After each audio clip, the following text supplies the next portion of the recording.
Hello and welcome to our special series on the pandemic and nutrition. Our special guest today is Mr. Alok Ranjan, former Chief Secretary of Uttar Pradesh and the Chief Advisor to the Chief Minister. He is also a nutrition champion, a columnist, and the author of 2 books. Thank you so much, Mr. Ranjan, for joining us, and I look forward to a really interesting conversation. Thank you very much. Thank you, sir. So let me start by asking you, sir, that in Uttar Pradesh particularly, women and children seem to have a very, very high rate of anemia. So what could you do to tackle that? Particularly the program called the 1,000-day program. How can we sort of ensure that that sort of keeps going and, Yeah, you're absolutely right. In Uttar Pradesh, the level of anemia both in women and children is extremely high. In fact, amongst children, it is almost 60%, 59.7%. Amongst women, it's almost 54%.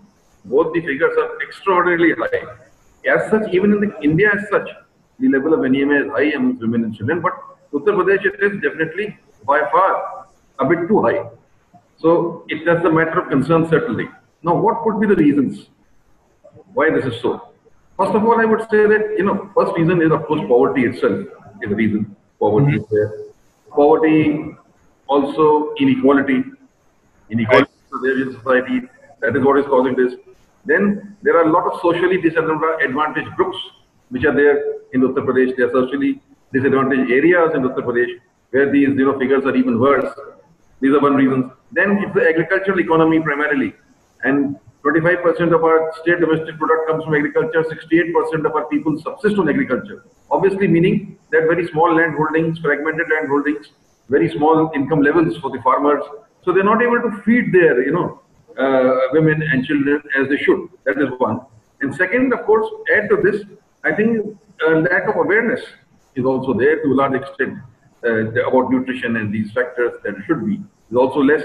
Then the healthcare infrastructure also at the rural level in particular is not as strong as it should be. Because, rural areas, these figures are much higher than urban areas. And that's also because the infrastructure, the public health infrastructure in rural areas is not so strong as it should be. I would say these are some of the factors. And to address this, as you rightly said, the 1,000-day program and focusing on that is perhaps very, very vital. Because you know what happens? One, the mother is anemic. Then she gives birth to a child. The child is underweight first. So more than 50% of the children born in UP are underweight. Then they are anemic also. So the first 1,000 days, if there is breastfeeding done on a exclusive basis, as has been recommended, then also nutritious diet is made available to them as they grow up. I'm sure then this is the only way they can come out of it. What is more important also is, in a vast state like Uttar Pradesh, to really find out who are these undernourished children. You see, information technology will play a great role. We have to identify each and every child. That means we have to weigh the child as soon as the child is born. Continuous weighment should need to be done. Then you find out which child is underweight, then also which child is anemic. Then you administer the either iron, folic acid, or whatever else intervention you're doing, and then see how the child improves. Because this kind of IT-based monitoring on a regular basis is very important if you really want to track what is the level of malnutrition in a state like Uttar Pradesh. So I think a whole lot of concerted effort is required to handle this. But sir, you said child, but what about, the mother during a pregnancy? She also needs special care at that time, right? She does. And unfortunately, despite the work being done by the ASHA workers at the field level and also the Anganwadi workers in spreading awareness, and also that government has a scheme of distribution of iron and folic acid tablets, and somehow we always see, as administrators, we used to see that targets are being fulfilled. But despite the targets being fulfilled, there is some gap somewhere. That means either the medicines and iron and folic acid, the awareness level is not there, and even these interventions are not reaching them. And if they're reaching them also, they're not using them to the extent they should. So I think these are a whole lot of factors. And as a result of this, there's high maternal mortality in Uttar Pradesh, there's high infant mortality in Uttar Pradesh. 68% of the infant mortality in Uttar Pradesh is because of malnourishment. 68% is a high figure. 68 is a high figure, yes. Yeah, so that is the thing. So I think, certainly, as you rightly said, we first need to focus on the woman. And if you focus on the woman, then the woman itself will look after the child. Right. So, yes, that's very important. Sir, this pandemic must have impacted that program also a lot. So, what kind of long-term impact do you see? Do you think that will also raise the, I mean, levels of anemia and malnutrition because of the issues caused by the pandemic? You are very right. In fact, the impact of pandemic in this particular area, people are not analyzing or looking at it but it is very scary. So people are looking at, or people dying of the pandemic, or people looking at unemployment figures as a result of pandemic.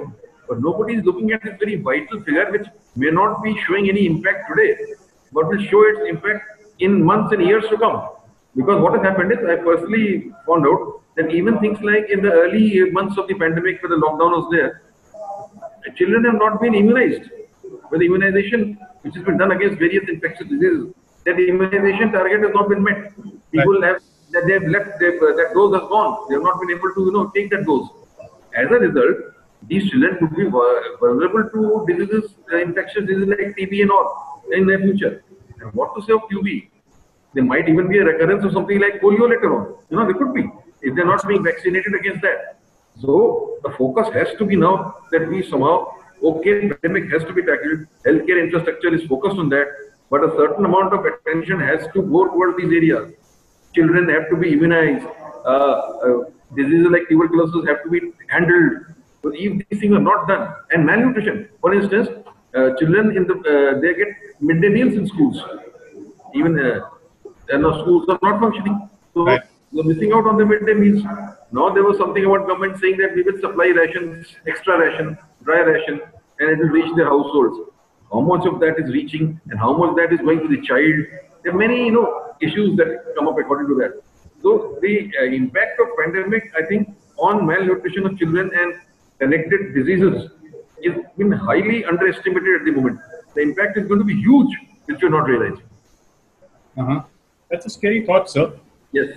There is also some arguments that because of the infection and because of the pandemic and the pressure it puts on the healthcare system, that some of these nutrition programs can be put on the back burner. I suppose you don't disagree with that. Certainly disagree.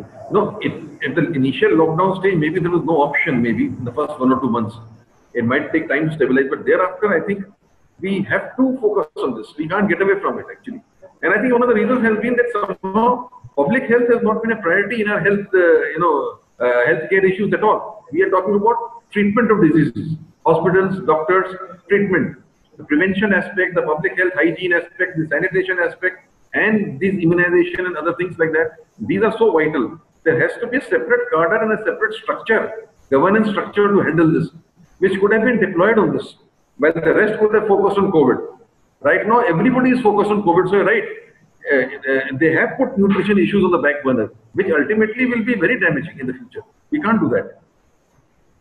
Sir, there's a UP State Nutrition Mission which was established, I think, in 2014, which was sort of, I think, meant to help coordinate between the various departments and ensure that nutrition was delivered at the right time.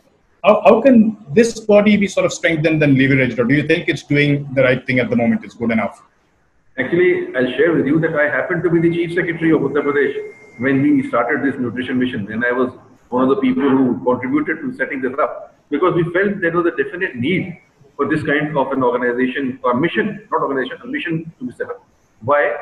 Because, nutrition is not, you can't have one department tackling nutrition. You can't say nutrition can be tackled only by giving better food, or you can't say nutrition can be handled with better healthcare. A whole lot of issues are involved. There is healthcare, there is education of the girl child, there is, providing midday meals to children, there is, creation of awareness, there is sanitation and hygiene. The whole lot of factors which come into this. And a mission approach means when you, across all departments, you bring all those people together to work for a single objective or a mission. And that's why I felt at that time that we must have a nutrition mission. And we set up a nutrition mission in Uttar Pradesh in 2014. And a very senior IAS officer we appointed as a Director General. And in my every monthly meeting when I used to have with magistrates, we used to have a presentation on nutrition made by this DG, so that people become aware. And you know what we did, sir? We said that each district magistrate and each chief development officer in the district should adopt one village personally and see to it that every child and every woman in that village gets the right nutrition, and no child or woman remains malnourished in that village. And that was a wonderful example. It paid great dividends at that time, I remember. I monitored it that time personally, and it paid great dividends. So that I think is very vital that it should be there. I'm told it is still working, but I'm not very sure in what form it is working. Maybe they've changed the nomenclature or something of the literacy mission or something. Because now we have a Poshan mission in the Government of India level. So now we are following the Government of India directions. That's the right. mission is giving directions from there, and the state government is going according to that. But whatever it is, it has to be a mission approach because it has to be cross departments, and it has to bring in all the stakeholders together to handle this issue. In fact, we should have something like that at the national level too. I mean, the Poshan Abhiyan is partly, I think, also meant to sort of, do that, I suppose, in some ways. Yes, they have something like a national Poshan mission also, I'm told, and they have a national Poshan council also with the Niti Aayog. So national level they're doing it, but these issues are better addressed at the local level. National level they can give directives, but addressing actually you have to go down further actually, even from the state. You have to go down to the village level, and that is why to make it successful you have to involve the Panchayati Raj institutions. Absolutely. The Pradhan, the Sarpanch, the village level committees, then your public representatives like the MLAs and MPs. If they are all sensitized, then they will realize what is important. Programs like food fortification. Oh, you can fortify the rice, the dal, and all that to give them with vitamin A, with vitamin D, with iron. So such programs are there, which if the public representatives take interest, these programs can be really brought down to the ground level, and actual benefit can be given to the women and children living in the villages. So that's what I'm saying. And as the Prime Minister also said, it has to be a Jan Andolan. So it has to be a Jan Andolan. There can be nothing short of that. Yes. Absolutely, sir. Sir, you also led the Food and Civil Supplies Department in the state, at one time. What steps were taken at that time to sort of, reduce malnutrition, and what do you think can be done further? Actually, I didn't look after food and civil supplies directly, but I was the Agriculture Production Commissioner of Uttar Pradesh. Okay. And under whose ambit all the departments connected with agriculture and food related are working with it. And in that capacity, I coordinated these programs.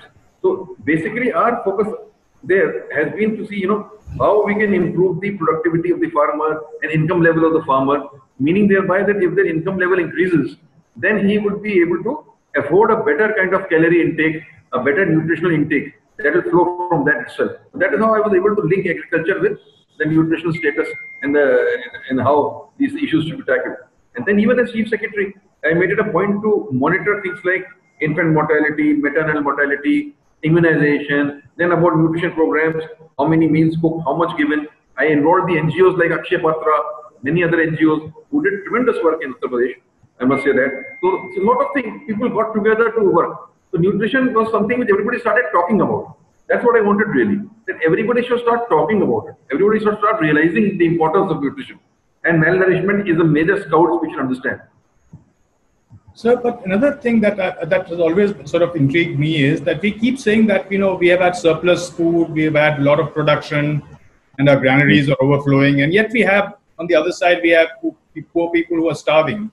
What is the problem? Is it a distribution issue? Is it why is that the case? You are very right. You have put your finger absolutely on the pulse, absolutely. Because we have today a buffer stock of 70 million tons of food grains. The 70 million tons of food grains is no joke. It's absolutely overflowing. Yet at the same time, in the global hunger index, it's a matter of a very great surprise and nothing to be happy about really. But our country is ranked 102nd out of 119 countries in the global hunger index. Now, what you are saying, that's a shame really. And that's what you're saying, that when granaries are overflowing, why is it that there is hunger? And this hunger is there because, yes, you're right. One is the issue of inequalities in income, certainly. A certain level of population is living very much below the poverty line, though a large number have gone above the poverty line also, no doubt about it. But a certain numbers are living below the poverty line. And that they're not able to afford the kind of things they should afford. Second is also the awareness factor, as I said. Third, also, I think the public distribution system has to work better. Public distribution system certainly has to work better. Though there is a National Food Security Act, you are aware of that. The National Food Security Act says that 5 kg per person per family would be given at rupees 2 or rupees a kilo. That's right. Yes. That is the NFS Act. But despite the NFS Act and everything, why are we still so low in the global hunger index? Why is still there malnourishment because of not getting enough food to eat? That is a matter of concern for us. And I think for policymakers, it is something which has to be addressed on an absolutely urgent basis. What we did when I was Chief Secretary was, we had what was known as a Women Day, Vajan Divas in Hindi as it's called. Women Day. And we found that 13 lakh children were underweight. 13 lakh on a particular day. So we monitored each and every child after. And every week there used to be a village health and nutrition committee meeting, and these children were given nutritional supplements and medicines. They were provided for that. And we monitored, and as a matter of great satisfaction that a vast majority of them came out of malnutrition. So you have to have a targeted approach. Have this Women Day, underweight children, give them proper nutrition, and then monitor how they come out of it. This is what is required to be done on a continuous basis if you want to really tackle this problem. But you initiated it, sir, but has that been institutionalized or was it just a one-off thing? That was, at that time, it was institutionalized because I started a scheme also for this. Lactating and pregnant mothers and underweight children, a special scheme in which we provided meals to them. I don't think it has been continued now at the moment, as far as I heard, but maybe they have some other way they are trying to attend to this, not in the way that we were doing it. Sir, do you think we should now shift our focus from sort of food security to nutrition security? Would that make any difference? We should be conscious of nutrition security also, certainly, but we can't do away with food security because in our country there is still hunger, as you rightly pointed out, and we just discussed. So when there's still so much hunger, food security is still vital. But when we add nutrition security to food security, the food fortification program is a classic example where you have food security plus nutrition security. That's what we should focus on. Right, right. So there is also this Jan Bhagidari program, which is sort of a crucial part of the Poshan Abhigyan. How do we sort of ensure community participation in that program? Because it's all very nice to have a program, but if people don't know about it, if people don't participate in it, it doesn't seem to work. What is the best way to sort of spread awareness about it? You're absolutely right, and my experience in government has been that such social programs, if you just run them through using government departments and government officers, they'll never be successful. The government departments, they have a way of working, and then they'll start fulfilling their targets and giving reports and all that. But what happens at the ground level is very important.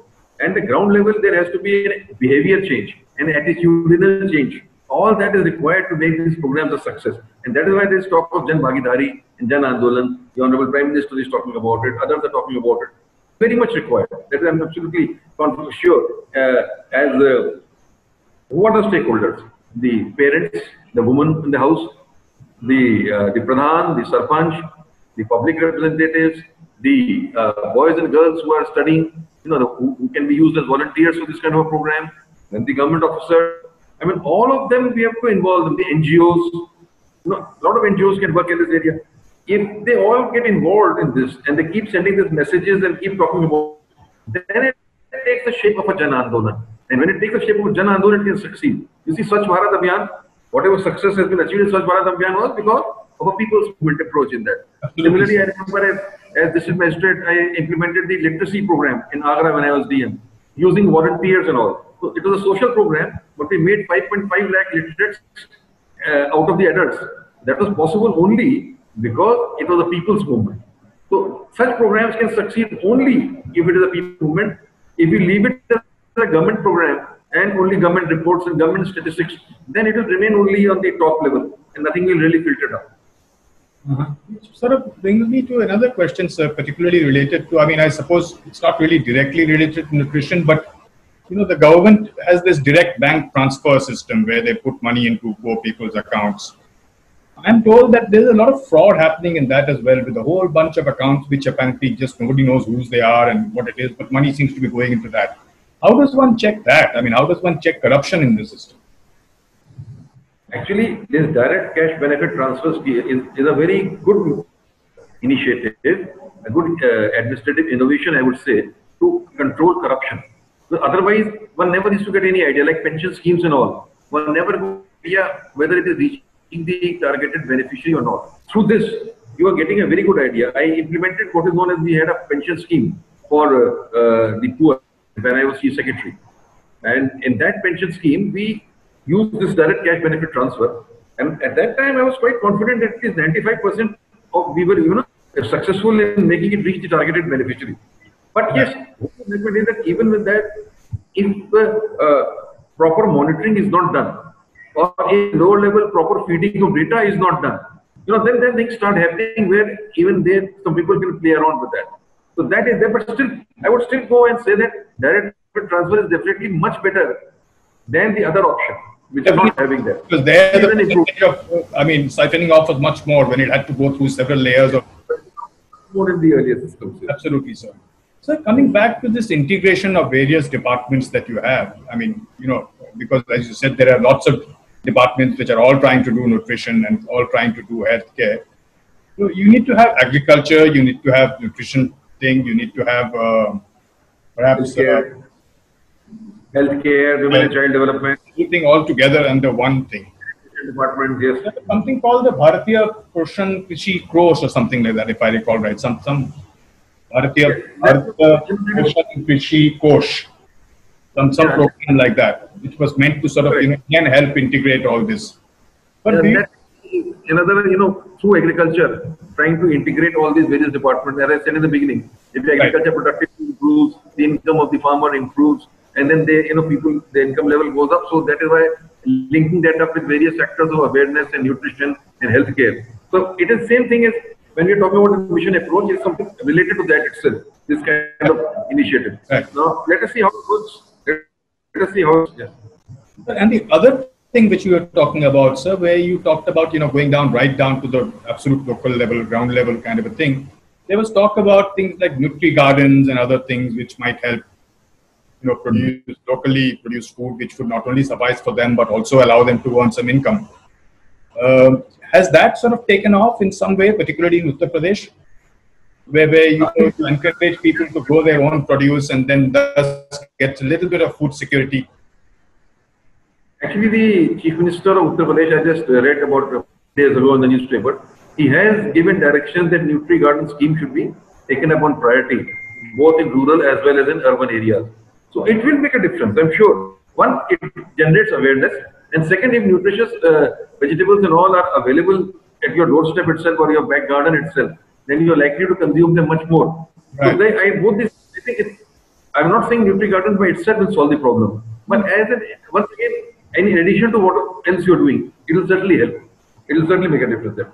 I know the government has laws which says fast food cannot be served in some areas near schools and things like that.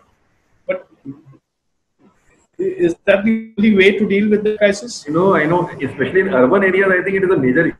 Rural areas, it has started. What you're saying it has begun, especially in rural areas which are adjoining the urban setups.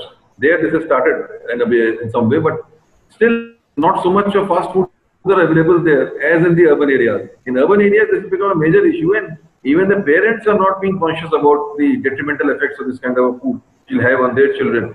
And awareness drives are going on, but I don't think people are responding so well to it as they should. I think much more nutritional consciousness is required. Again, the government can play a role, but more than government, I think the society as such, the voluntary organizations, the NGOs, and even media can play a very major role raising people about nutritional awareness, which will be essential to handle this.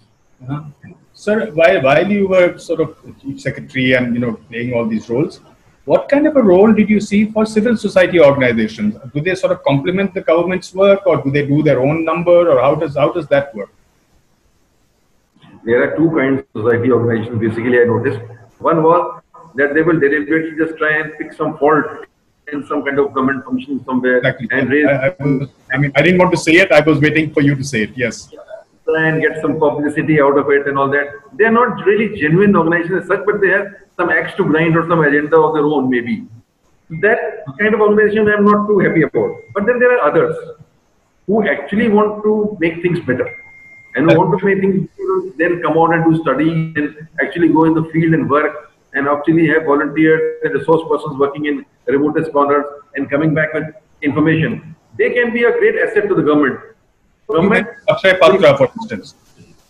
I know that very good work. Yeah, a lot of them are doing good work. They don't have an agenda or a political agenda or anything. They're just there for that kind of service. There are quite a few of such organizations who are really working because they are committed to whatever their ideal is.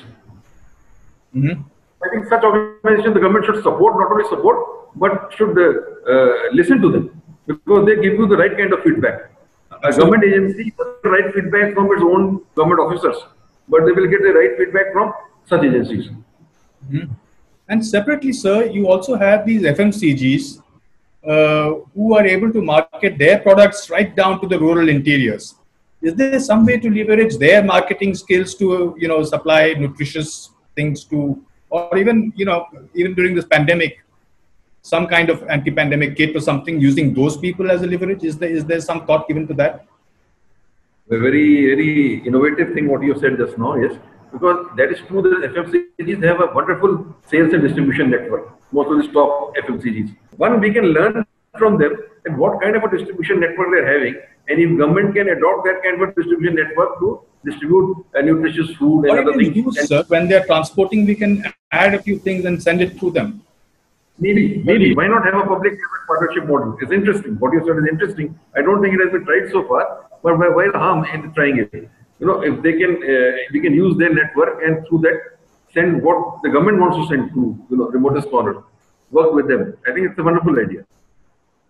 So this is a really fascinating conversation I'm having with you, but I think we're running out of time. I'm getting a sort of a ping from my thing here saying we're sort of running out. But let me ask you a last question, sir. Yeah. Given the impact of this pandemic and, the impact it has had on the health system and everything else, do we really need to now review our sort of Poshan Abhiyan targets? Oh, yes, we must. Because we started this Poshan Abhiyan in 2018 and we said that we'll 22 will, be able to tackle this problem. With the pandemic and even otherwise, it's a huge task. We can't have a removal of malnutrition in 4 years. Not possible. Even now, the reduction per year is say 1%, 2% in the level of malnutrition. If 37% are malnourished, okay, next year it becomes 35%. It's not going faster.